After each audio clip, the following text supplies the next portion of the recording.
Hey guys, bad news. The video got taken down for copyright infringement because I, I used some muted clips from some Clipse music videos. Kind of want to try out a new thing rather than the PowerPoint presentation format.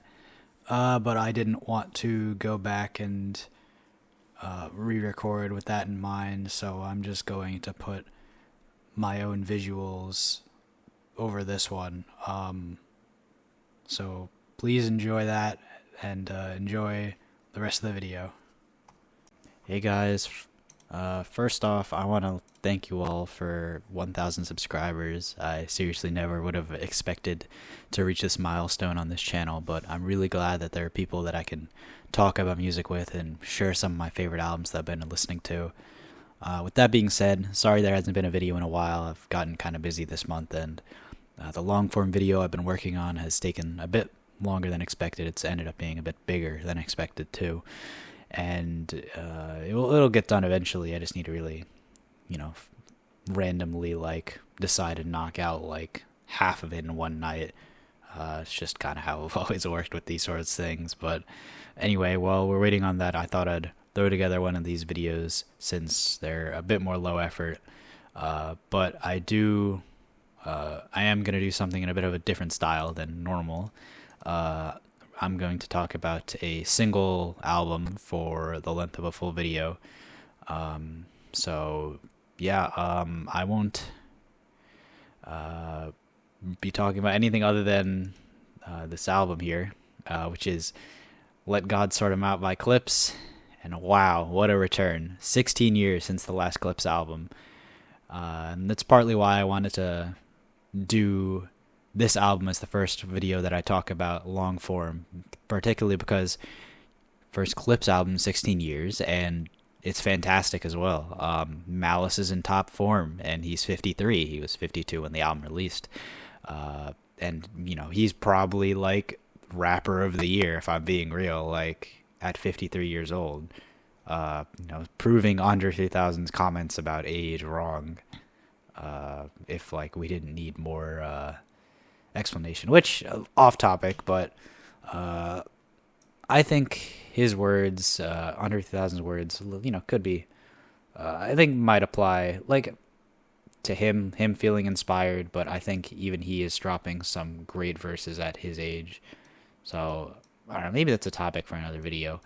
But yeah, back to Malice. Malice has so many verses on this album that could be verse of the year easily, and for that reason, I think he's the rapper of the year. But anyway, let's start off with The Birds Don't Sing. So beautiful. Both Pusha and Malice both deliver verses in tribute to their parents and talking about their passings.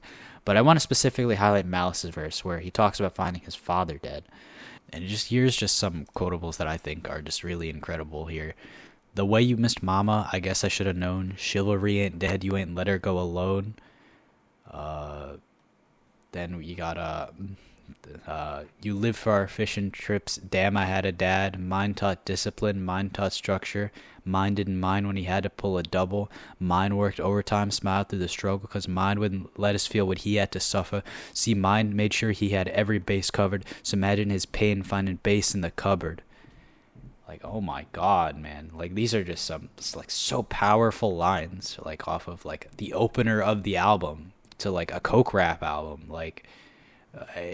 Seriously, I started tearing up a little when I heard this, because I was just totally not prepared for this to be the intro, just insane. Damn, especially the lines from mine worked overtime to the made sure he had every base covered, so imagine his pain finding base in the cupboard. Those four lines between, just there, right there, just perfect. Oh my God, such clever wordplay, and just oh my God, it's actually you could tell by the first track, okay, yeah, this album's gonna be insane. Yeah, Push's verse also incredible too. I'm just gonna skip over it a little just so this video doesn't end up taking too long because the other one's already taking a long time too. So, but yeah, Stevie Wonder on the piano adds a ton to the emotional pull of the beat as well. And yeah, moving on to Chains and Whips. This one's a Jim Jones diss track, at least Push's verses. And it's one of the songs I'd heard before the album came out. They previewed it without the Kendrick verse like last year, I think, at some kind of fashion show Pharrell was a part of, I think. Anyway, Push and Malice both create really like evil imagery on their verses, and Kendrick's verse is great with that whole like gen sort of based rhyme scheme. Guitar in the beat is great. I'm pretty sure it was done by Lenny Kravitz. Really awesome. I think like the song was already great without the Kendrick verse, and then the Kendrick verse is just kind of the cherry on top here. But yeah, POV next. I want to point to Push's chorus, specifically because of the way he pronounces Maybach and how he adds it to the rhyme scheme. He pronounces it like my back. Playing with a lot of these pronunciations is cool. He also does it later on Ace Trumpets. Tyler drops an incredible verse with a ton of quotables, and I think it probably would be the highlight of the song if once again it wasn't Malice's verse. A lot of people seem to say that Malice is a washing Pusha on this album. I wouldn't say that's true, but I think when Malice's verse is better than Push's verse, it's better like by I think a fair amount, but yeah, Push does have some better verses than Malice on this album, I would say, and I'll bring up which ones I think are Push's verses are better. Then yeah, the beat switch comes in for Malice's verse, and it's kind of like a retrospective on his career or careers. And somehow he has even more quotables than Tyler. Had to hide from the devil. That's the Jekyll in me. The one about like people's chains looking like oppression to him. It's just so many quotables. Anyway, so be it. I think this is probably the best beat on the album. This incredible Arabic string sample with a super punchy bass that feels like it's like attacking your skull through the headphones.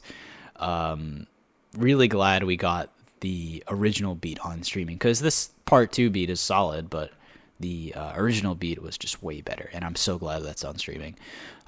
Push's second verse here is my favorite. His rhyme scheme is so great. Especially that opening, like Sialapi, Epi, Apal Elvi, I can show you how to bust a brick if you let me. That opening like bit is just so it's just so awesome to me. He's got great word choice on it, so many quotables on it. Malice's verse, great rhyme scheme. What's it called? The bit where he's like can't wrap your head around that, you ain't Arab. That little section of bars, so great. And Travis's the Travis verse, Travis diss, in Push's third verse is just the cherry on top. And then Ace Trumpets, this is one of the singles. So be it. And this is another song with a ton of quotables from both brothers, and again, incredible rhyme schemes. Not a ton to say, but that I haven't said for the other songs already, but this one's incredible. Like I said earlier, Push mispronounces the word Wi-Fi on purpose as Wi-Fi. He says international flights connect me to the Wi-Fi.